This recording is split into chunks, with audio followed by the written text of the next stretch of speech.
Assalamualaikum warahmatullahi wabarakatuh. Bersama saya Muhammad Khairullah bin Hashim ingin berkongsi dengan sahabat-sahabat sekalian tentang tajuk dakwah para ulama terhadap umarak khususnya di Nusantara ini. Sahabat-sahabat yang dirahmati Allah Subhanahu Wa Taala, apa itu dakwah? Dakwah itu adalah suatu gerak kerja yang mengajak manusia kepada melaksanakan kebaikan, al-amru bil ma'ruf, dan mencegah kemungkaran wan nahyu 'anil munkar.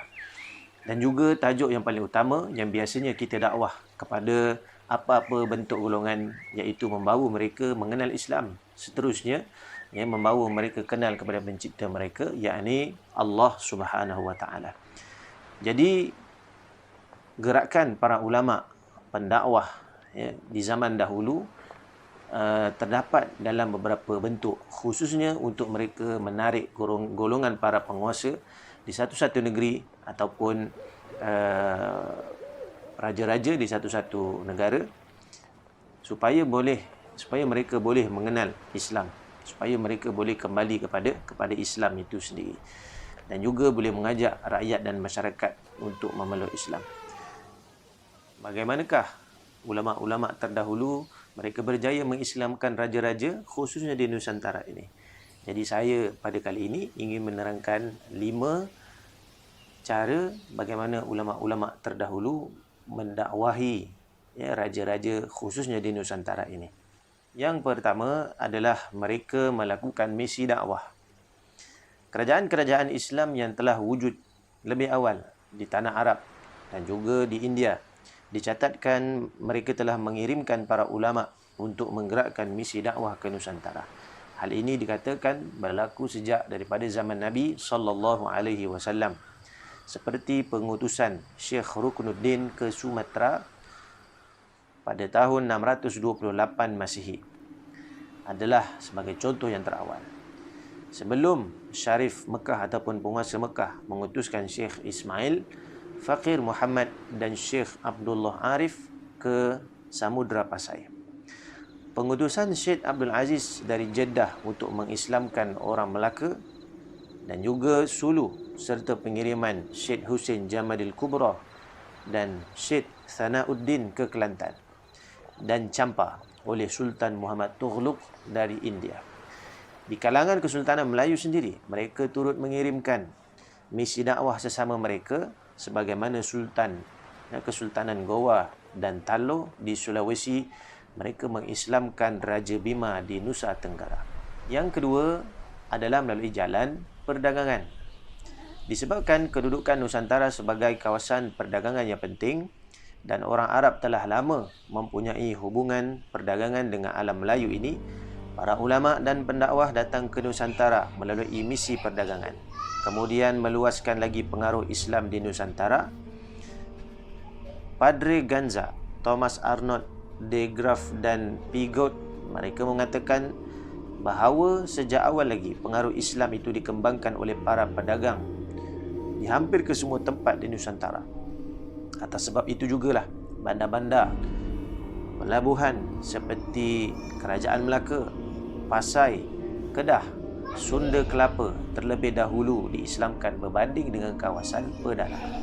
Cara yang ketiga adalah melalui cara pengubatan. Di zaman dahulu, sebahagian ulama mempunyai kemahiran tib, perubatan, ataupun kemahiran meruqyah dalam menyembuhkan penyakit. Dalam kes pengislaman istana Raja Fatani, Raja Piatu Naqpa dikatakan mengidap satu penyakit ganjil dan telah sembuh setelah mana diubati oleh Syekh Safiuddin. Dalam catatan lain disebut sebagai Syekh Said, dengan janji apabila baginda telah sembuh maka baginda akan memeluk Islam. Cara yang keempat adalah dengan penghormatan. Golongan ulama sangat dihormati di mana-mana dunia Islam. Lebih-lebih lagi, Islam telah menjadi kuasa besar selepas abad ke-8 Masihi. Kedudukan ini telah digunakan oleh para ulama untuk memberikan penghormatan kepada raja-raja Melayu, sehingga raja-raja Melayu merasa sangat terhormat. Lalu dengan penghormatan itu menyebabkan mereka telah memeluk Islam.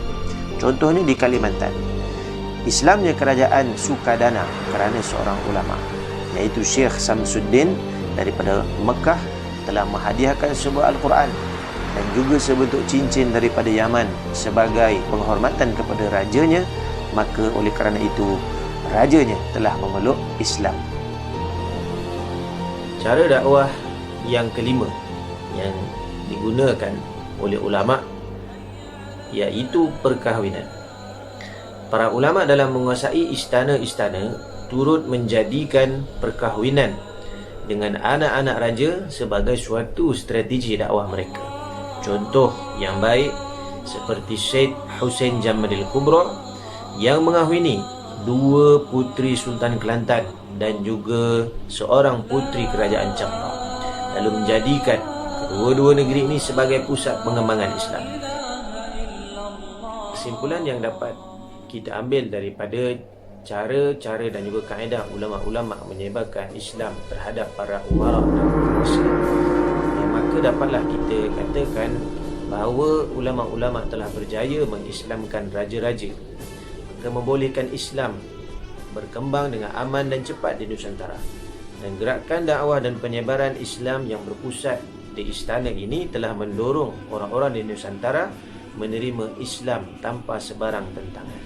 Maka dapat kita lihat ada di kalangan ulama-ulama itu dan keturunannya diangkat menjadi raja, seperti pelantikan para ulama seperti Tengku Muhammad yang dilantik sebagai Sultan Perlak, Sultan Syarif Ali yang dilantik sebagai Sultan Brunei, dan Syarif Kebungsuan sebagai Sultan Mindanao.